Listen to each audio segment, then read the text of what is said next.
नमस्कार। AN24 news में एक बार फिर से स्वागत करता हूं और स्वागत के साथ साथ मैं एक बार फिर से हाजिर हूं अनुराग अग्गे एक नए सवाल के साथ, एक नए पड़ताल के साथ। सच की वकालत दो टुक विथ अनुराग में मैं नीतीश सरकार से पूछना चाहता हूं कि एक कोविड के प्रोटोकॉल को तोड़ने के बाद अगर आपकी सरकार गिरफ्तारी कर सकती है तो फिर उस कोविड से बचने और उस कोविड के संजीवनी बूटी यानी एम्बुलेंस को चुरा कर रखने वाले राजीव प्रताप रूढ़ी को आप क्या सजा देंगे? कि आखिरकार पूरा मामला एम्बुलेंस कंट्रोवर्सी क्या है? आखिरकार क्यों नहीं हुई गिरफ्तारी राजीव प्रताप रूढ़ी की? कैसे बचाया बीजेपी और क्यों गिरफ्तारी हुई पप्पू यादव की? और कैसे नीतीश सरकार फेल हुई और जनता नीतीश सरकार पे थू थू कर रही है? इन जन अधिकार पार्टी के सुप्रीमो और पूर्व सांसद राजेश रंजन और पप्पू यादव को गिरफ्तार कर लिया गया। गिरफ्तारी करने का सबसे बड़ा कारण और सबसे बड़ा रीजन यही था कि वह मामूली से कोविड प्रोटोकॉल का उल्लंघन किए थे। आखिरकार क्या था कोविड प्रोटोकॉल? लेकिन मैं इसके बताते चलूं कि क्या है पूरा का पूरा एम्बुलेंस कंट्रोवर्सी।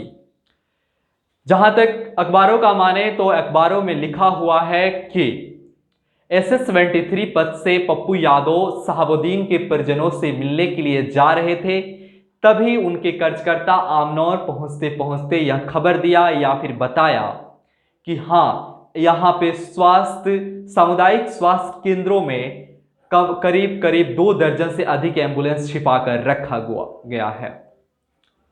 जैसे ही खबर पप्पू यादव को मिली, उन्होंने वहां से जाने से ज्यादा इंपॉर्टेंट वहां पे जाना समझा और इसी के साथ एक सरकार, एक राजीव प्रताप रूढ़ी का कुकर्मी चेहरा सामने आया। आखिरकार कौन है राजीव प्रताप रूढ़ी, जिन्होंने इस विपदा में एम्बुलेंस को चुरा कर रखा था, तिरपाल से ढक के रखा था? और इसके सफाई में राजीव प्रताप रूढ़ी का कहना है कि उन्होंने ड्राइवर के न होने के कारण उन तमाम तरह के जो एम्बुलेंस थे जो संसद निधि से दिए गए थे, उन्हें वापस सेवा से हटाना पड़ा। सवाल यह है दोस्तों कि क्या ड्राइवर वजह है या फिर वो एम्बुलेंस किसके लिए रखा गया था? या इन तमाम तरह की चीज़ों के साथ हम आगे बढ़ेंगे, लेकिन सबसे बड़ी चीज़ है कि अगर कोविड प्रोटोकॉल तोड़ने के बाद पप्पू यादव जेल गए तो फिर एम्बुलेंस चोरी करने या फिर एम्बुलेंस को ढक कर रखने या फिर संसद निधि से जो भी चीज़ें, क्योंकि वो चीज़ें जो होती है वो सरकारी चीज़ें होती हैं, तो किसी एक व्यक्ति का अधिकार या फिर आधिपत्य नहीं हो सकता है। तो इन तमाम तरह की चीज़ों का दोषी कौन है? अगर दोषी राजीव प्रताप रूढ़ी हैं तो फिर उन्हें गिरफ्तारी क्यों नहीं, उन्हें सजा क्यों नहीं, उन्हें नोटिस क्यों नहीं? लेकिन इसके बाद सरकार कैसे एक्सपोज हो रही है ये भी मैं आपको बताते चलूं।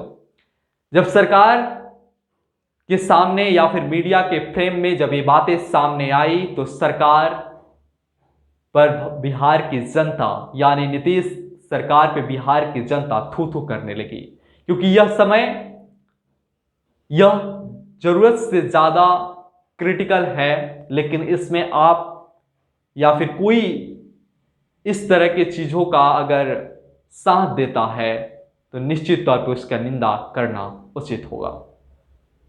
आपको बताते चले कि कौन है राजीव प्रताप रूढ़ी, तो मैं आपको बता दूं कि यह सारण के बीजेपी के सांसद हैं।